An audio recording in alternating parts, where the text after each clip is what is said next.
നമ്മളെ കൊണ്ട് കഴിയില്ല. നമുക്ക് പറയാൻ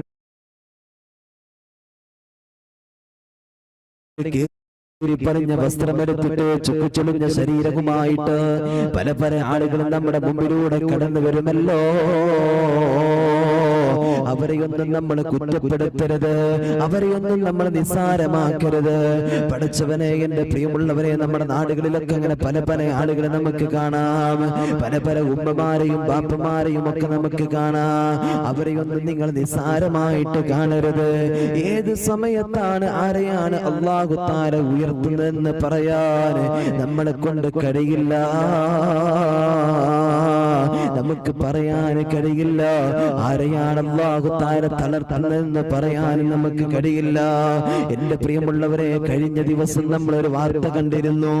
എറണാകുളം ജില്ലയിലെ കോതമംഗലം എന്ന് പറയുന്ന സ്ഥലത്ത് ബീരാ ഫരീദ് എന്ന് പറയുന്ന ഒരു പ്രിയപ്പെട്ട ഉമ്മ, പടച്ച റബ്ബേ, എല്ലാവർക്കും പടച്ച റബ്ബേ ഒരു വിലയുമില്ല, ഒറ്റക്കൊരു വീട്ടിലാണ് അത്രേ താമസിച്ചിരുന്നത്.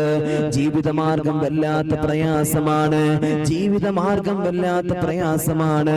പടച്ച റബ്ബേ, വീട് ജോലികളൊക്കെ ചെയ്യാറുണ്ട്, മാനസികമായിട്ട് ചെറിയ പ്രതിസന്ധിയുണ്ട്, വല്ലാത്ത വിഷമമുണ്ട്. അല്ലാഹുവേ, ആ വാർത്ത ഇങ്ങനെ എല്ലാവരും കണ്ടിട്ടുണ്ടായിരിക്കും. വല്ലാത്ത പ്രയാസത്തോടു കൂടെ ജീവിതം ഇങ്ങനെ മുന്നോട്ട് കൊണ്ടുപോയവരാണ്. മക്കളില്ല, ഭർത്താവില്ല, പൊട്ടിപ്പൊളിഞ്ഞൊരു വീടിനകത്താണ് താമസിച്ചിരുന്നത്.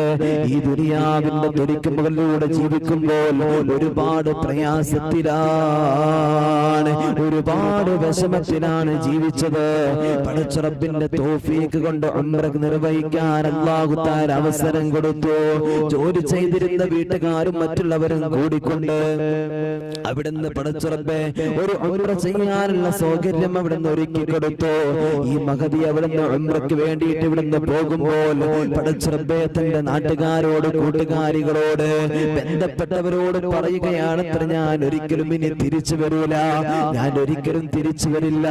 ആ പുണ്യമായ പരിശുദ്ധമായ ഗേഹത്തിൽ എനിക്ക് മരണപ്പെടണമെന്ന് പറഞ്ഞുകൊണ്ട് റബ്ബേ ഇവിടുന്ന് പോയ ഉമ്മയാണ്. റബ്ബേ, ഇവിടുന്ന് പോയി 1-2 ദിവസങ്ങൾ കഴിഞ്ഞു. പിന്നീട് നമ്മുടെ കേരളത്തിലേക്ക് കടന്നു പോകുന്ന വാർത്ത എന്താണെന്നറിയോ? ആ ഉമ്മ മരണപ്പെട്ടു എന്നാണ്. പരിശുദ്ധമായ ജന്നത്തുൽ ബഖീഇലാണ് എന്റെ പ്രിയമുള്ളവരെ ഇന്ന് അന്ത്യവിശ്രമം കൊള്ളുന്നത്.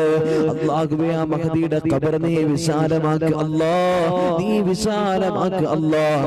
എത്രയോ പ്രവാചകന്മാര് കിടന്ന, മഹദിമാര് കിടക്കുന്ന, സഹാബത്ത് കിടക്കുന്ന, എത്രയോ വലിയ മഹത്തുക്കൾ കിടക്കുന്ന പരിശുദ്ധമായ ജന്നത്തുൽ ബഖീഇല.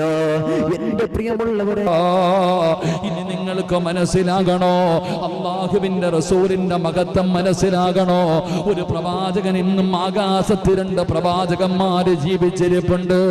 ആകാശത്ത് റബ്ബിന്റെ സ്വർഗത്തില് ഇന്ന് ജീവിച്ചിരിക്കുന്ന പ്രവാചകന്മാരുണ്ടല്ലോ. ആരാ പടച്ചവനെ? ആകാശത്ത് ജീവിച്ചിരിക്കുന്ന പ്രവാചകന് മഹാനായ റൂഹുല്ലാഹി ഈസാ നബി അലൈഹിസ്സലാം. ഈസാ നബി എവിടെ ജീവിച്ചിരിക്കുന്നത്? സ്വർഗത്തിൽ ജീവിച്ചിരിക്കുന്ന പ്രവാചകന്റെ പേരെന്താ?